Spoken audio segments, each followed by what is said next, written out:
Yakuza 0 isn't just a game, it's an experience. The ultimate prequel, nothing like that Star Wars crap. Imagine this. You're in 1980s Japan, the neon lights are bright, the hair is big, and you're about to step into the shoes of a man who can suplex someone onto a park bench, and then immediately go help a shy dominatrix find her confidence. Intrigued? You should be. And also, this is an AM special, since Mars decided to weasel out of the video. Anyways, let's get right into it. Let's talk story. Yakuza 0 kicks off with Kazuma Kiryu, a low-ranking Yakuza, who's framed for a murder he didn't commit. Typical Tuesday, right? You think you're diving into a gritty crime drama, and you are, but then the game's like, hey, while you're sorting your life out, wanna help a random guy impress his date with your expert bowling skills? You might be chasing down leads one moment, and then getting roped into a telephone club where you awkwardly chat with a woman who may or may not actually show up. It's like if The Godfather had a subplot where Michael Corleone needed to find a lost kitten. And then there's Goro Majima, the game's second protagonist, who's basically on a quest to prove that you can both be a feared gangster and the world's most overqualified nightclub manager. His story involves everything from rescuing a woman with mysterious ties to the underworld to dealing with a creepy cult. Started watching two parallel shows, and as I mentioned before, one is a dark, gritty crime drama and the other is a bizarre sitcom where the laugh comes with a side of broken noses. The beauty of the story is that it never takes itself too seriously. One minute you're deep in a tense confrontation with the mob boss, and the next you're stuck in a wacky side quest involving the guy in tighty whities and an inflatable doll. It's a wild ride that keeps you on your toes because you never know when you'll go from life or death stakes to trying to win a stuffed animal at the arcade. Characters, more eccentric than a circus. Let's start with Kazuma Kiryu. He's the stoic, unflappable type, unless he's playing karaoke where he turns into a passionate ballad belting superstar. Kiryu is the kind of guy who can punch a man's face in without blinking, then spend the next hour helping a little kid win back a stolen video game, because why not? He's got that perfect mix of badass and boy scout that makes you want to follow him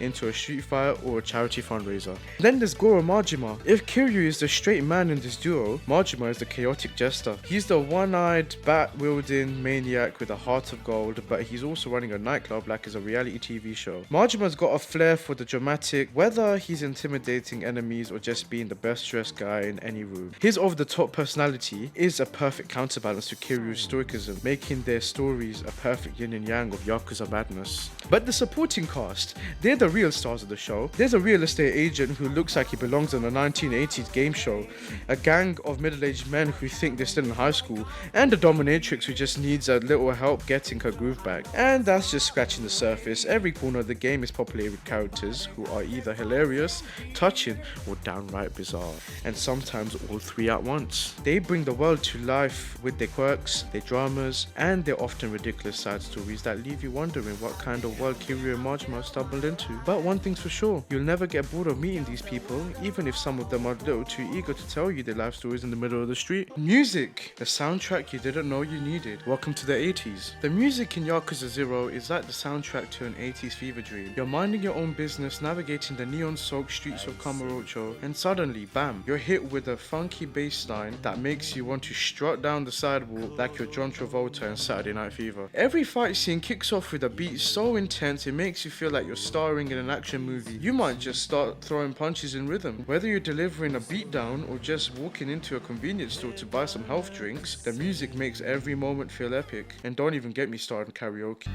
子供なのね夢を追って傷ついて The karaoke tunes are catchy, ridiculous, and absolutely unforgettable. By the time you're done with the game, you'll find yourself humming Bakamita in the shower, wondering when life would become a musical. Flashy outfits and music that feels like it was ripped straight out of a retro workout video. Now on to aesthetic. Welcome to Neon Paradise. Not only is Yakuza 0 set in the 80s, it is the 80s, distilled into a game and cranked up to 11.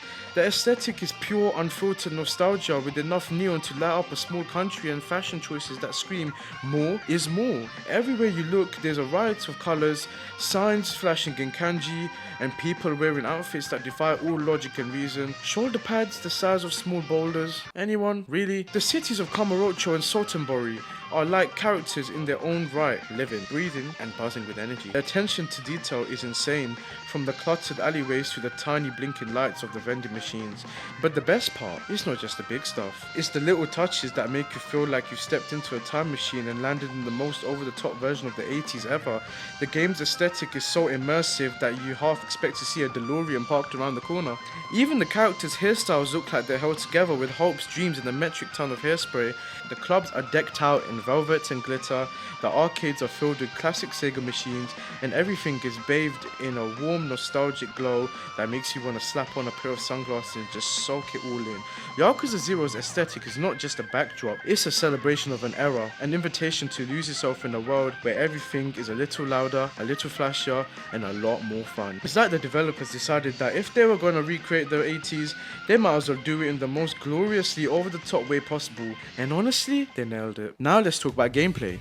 When punching people isn't enough, fists, feet, and face plants. Quite literally. Yakuza 0 is like a smorgasbord of gameplay options that somehow all fit together. All its core, you've got the combat, which is at glorious ballet of fists, feet, and random objects you pick up from the street. Kiryu and Majima each have multiple fighting styles, so you can switch from pounding thugs into the pavement with brute force to twirling around like a breakdancing hurricane. But the game isn't content with just letting you punch your way through Japan. Oh no, it's got an entire side hustle of activities that make you wonder if the developers just threw in every idea they had at a late night brainstorming session. They're probably drinking now that I think of it, maybe, who knows.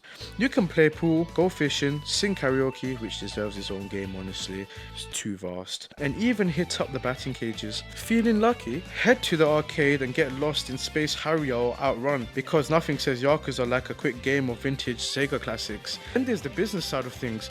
Kiryu dives into real estate, buying up properties like he's playing Monopoly with his life on the line, while Majima gets into the cabaret club business, recruiting hostesses and battling rival clubs in what feels like a very intense version of The Bachelor. It's like the game decided that being a gangster isn't a full-time job, so you might as well moonlight as a corporate tycoon. So, to conclude, the dive ends, but the shenanigans never do. Yakuza 0 is like a meticulously crafted bento box of gaming delight. It's got the meat of a gripping story, the spice of a frenetic combat, and the sweet dessert of utterly bizarre side content. It's a game that doesn't just entertain, it pulls you into its world and makes you wish you could stay just a little bit longer. If you've ever wanted to experience what it's like to be a Yakuza who moonlights as a disco king and a karaoke star, this is your game. Just be prepared to lose yourself in the streets of 1980s Japan where anything can happen, and usually does. This game is the perfect blend of serious and silly, and it's an experience that will stay with you long after the credits roll. So I hope I've managed to encourage you guys to revisit or play this game for the first time ever, and it has been a bit of a struggle for me to carry this out by myself,